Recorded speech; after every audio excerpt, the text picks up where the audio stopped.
Қайырлы күн балалар, біз қазір өткізгіштерді аралас жалғауға арналған есепті қарастыратын боламыз. Бұл есепте барлық кедергінің мәні 1 омға тең болса, электр тізбегінің жалпы кедергісін табыңыз деген. Жалпы кедергіні табу үшін біз бірінші тұйық жүйеден бастаймыз. Тұйық жүйеде міне қызыл сызықпен сызып қойдық. Осы жақтан бірінші бастайтын боламыз. Бұл жерде R1 мен R2 тізбекке жалғанып тұр, одан шыққан мәніміз R3-ге параллель жалғанды. Сонда біз қазір R1 мен R2-ның арасындағы жалпы кедергіні R1 штрих деп алсақ болады. Ол R1 мен R2-ның қосындысына тең. Екеуінің де мәні 1 омға тең, сонда екеуін қосамыз 2 омға тең болды.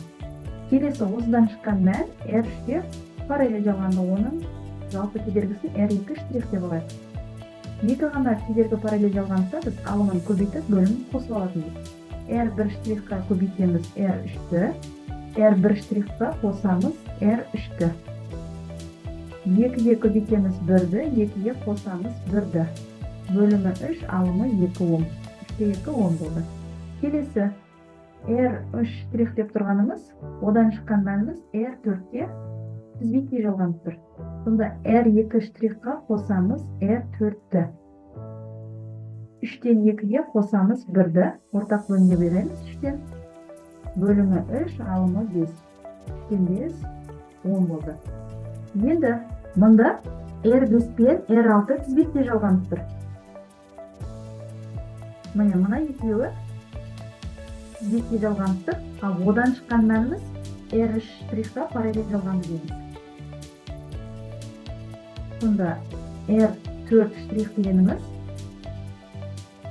R5 пен R6 тізбекте жалғанып тұр. Екеуінің де мәні 1 ом болғандықтан қосындысы 2 ом болды.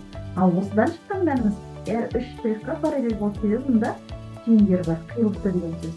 Оны біз R5 штрих деп алсақ болады.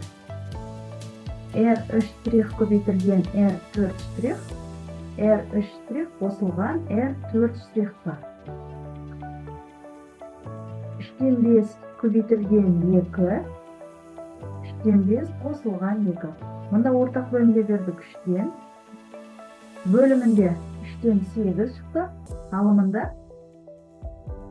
3-тен 10 болды. Бөлімдеріндегі 3-тер қысқарып кетсе, 8-ден 10 қалды. Келесі, енді мұнда 9, 10, 11 деп тұрғанымыз, мұна 3 кедергі бір-бірімен параллель жалғанып тұр. Ал мұнда 7 мен 8 тағы да параллель жалғанып тұр.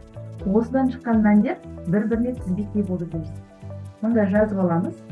R6 штрих деп тұрғанымыз, бірінші 7 мен 8-ді қарастырып алайық.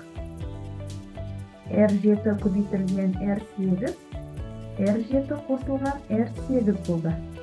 Барлығының мәні 1 ом болғандықтан бөлімінде 2, алымында 1. Мұнда 2-ден 1 омға тең болды.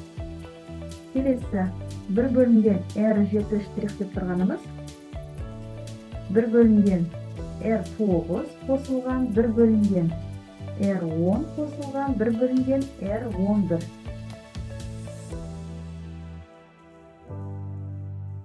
Ары қарай.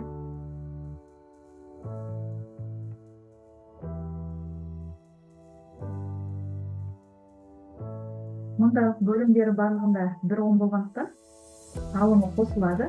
Бөлімі 1, алымы 3, мұнда 3 омға тең. Бұл бір бөлімден R7 штрих еді.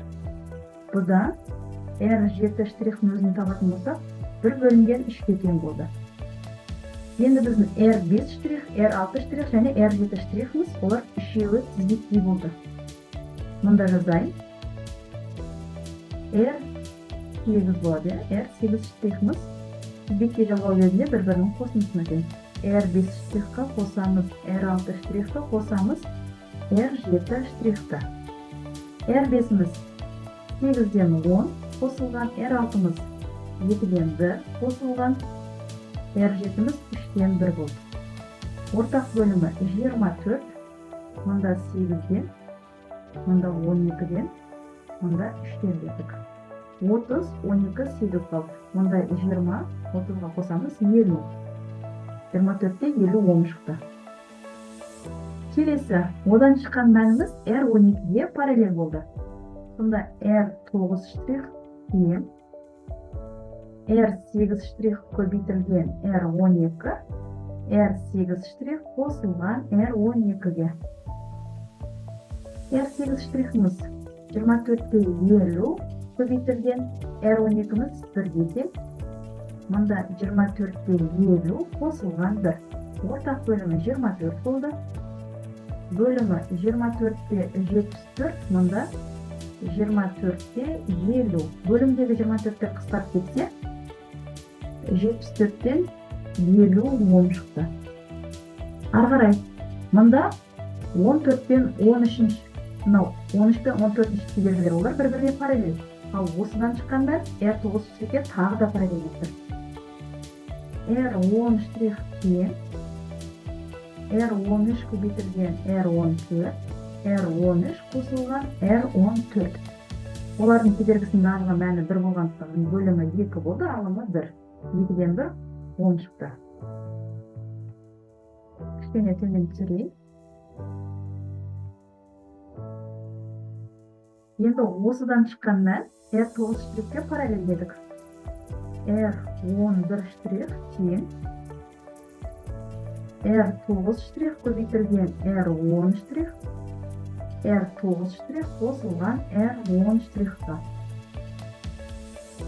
74-те 50 көбейтілген 2-ден 1, 74-те 50 қосылған 2-ден 1. Мұнда ортақ бөлім 37-ден бердік. 20 мен 2 қысқарды 25. Ал мұнда 74-те 25 қалды. Бөлімінде 74-те 87 қалды. Бөлімдері қысқарып кетсе, 87-ден 25 қалды. Енді осыдан шыққан мәніміз, ол суретке қарайтын болсақ, R15-ке тізбектей болады. Оны біз жалпы кедергі деп аламыз. Жалпы кедергіміз R11 штрихқа қосамыз R15-ті. 87-де 25-ке қосамыз 1-ді.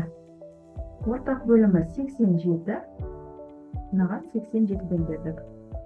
112 қалады, қоссақ 87-ге 25 қоссақ 112 алымы. Немесе 112-ні 87-ге бөліп жерімізге болады. 1,129 10-ға тең екен. Жауабы жалпы кедергіміз 1,129 10-ға тең.